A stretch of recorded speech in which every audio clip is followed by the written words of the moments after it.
খুবই ভালো, খুবই ভালো, খুবই ভালো। গ্রামের পরিবেশই আলাদা। প্রকৃতির কারণেই গেছি বাড়িতে, চলে আসছি। খুব কষ্টদায়ক, আসার সময় সবাইকে ফেলে আসছি, এটাই কষ্টদায়ক। ছোটোবেলা যে কাটাইছি, স্কুলে গেছি, স্টাডি করছি, আম কুড়াইছি, এগুলি মনে পড়ে আর কি। অনেকদিন পর 3 মাস 1 বছর পর আমরা বাড়িতে যাই, দেখা হয়। যখন চলে আসি তখন মনে হয় আবার আসতে ইচ্ছা হয় না, যে আবার চলে যাই। কর্মজীবন তো থাকতে হবে, জীবনে বাঁচতে গেলে কর্মজীবন দরকার আছে। কারণ ফ্যামিলি লাইফস্টাইল ঠিক রাখতে হলে আমাকে কর্মজীবনে ফিরতে হবে, আর্ন করতে হবে, চলতে হবে। আসতে মন যতক্ষণ চাকরি ঠিক রাখতে গেলে এখন তো আসতে হবে কর্ম ঠিক রাখতে গেলে। তো টাঙ্গাইল থেকে ঢাকা ট্রেনটা খুবই ঝামেলা ছিল। সিরাজগঞ্জ এক্সপ্রেস কর্তৃপক্ষের আরেকটু সচেতন হওয়া উচিত, যেন যাত্রীদের ভোগান্তিটা একটু কম হয়। এখন আমি পরিবারের কাছে যাচ্ছি। বেসিক্যালি আমি একাই ঈদ করেছি শ্বশুরবাড়িতে টাঙ্গাইলে, তো এখন বাবার বাড়ি নারায়ণগঞ্জ, সেখানে যাচ্ছি। হ্যাঁ, ঈদ হচ্ছে প্রতিটা মুসলিমের বা একটা বাঙালির একটা ঐতিহ্য, একটা সাংস্কৃতিক ব্যাপার, একটা ঘরে ফেরার আনন্দ। বছরে আমরা হয়তো ছুটি পাই শুধুমাত্র এক ঈদে।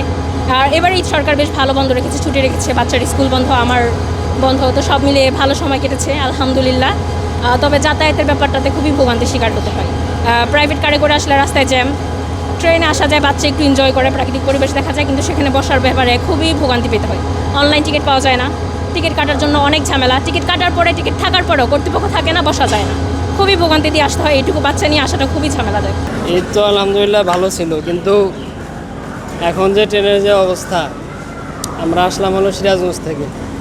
তো সিরাজগঞ্জ থেকে আমরা স্ট্যান্ডিং টিকিট আমাদেরকে দিল, তো ভালো কথা।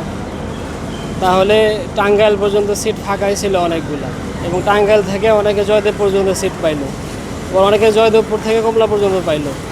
তো এটা কি একটা মানবতা ছিল না, যে আমরা সিরাজগঞ্জ থেকে যে পর্যন্ত আসলাম, তো আমাদেরকে তো এতটুকু বলতে পারতো, এই যে বাচ্চা কাচ্চা নিয়ে, ফ্যামিলি নিয়ে, এরপরে স্বাভাবিক কোরবানির পরে সবার কাছে ব্যাপারটা একটু বেশি থাকে, পরিবার নিয়ে সবাই আসে।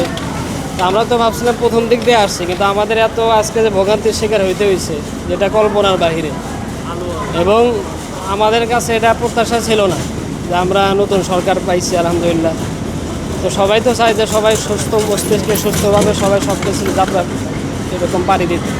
এখনও এই বিষয়টা ক্লিয়ার হচ্ছে না।